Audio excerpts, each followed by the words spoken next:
Welcome to Not Milk Never Milk. Subscribe if you're lactose intolerant. You begin by confirming the XR model and current OS so you know which update to get. Backup immediately. Use iCloud or a wired computer backup because updates can fail and you want a restore point. Once backed up, plug the device into power and a stable Wi-Fi network. If battery is low, connect to a charger. If storage is tight, remove large apps or switch to a computer-based update, which avoids needing extra phone storage. You'll tap Settings, General, Software Update and start the download. Choose Install Now when ready. The device verifies the package, then reboots to apply the update. This can take 10–40 minutes depending on size. Make sure you remain on Wi-Fi and plugged in. Interruption during installation can cause issues.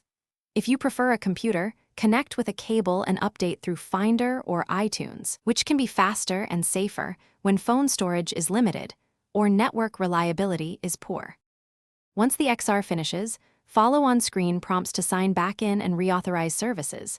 Check core apps and settings for compatibility. If the update stalls or the device is unresponsive, force restart first. If that fails, connect to a computer and use recovery or DFU mode to reinstall the OS. This is why your backup matters. If recovery mode cannot complete or you see persistent errors, contact official support with your backup ready. But most issues resolve with a restart or computer reinstall. Thanks for watching. If this was helpful, leave a like and consider subscribing. See you next time.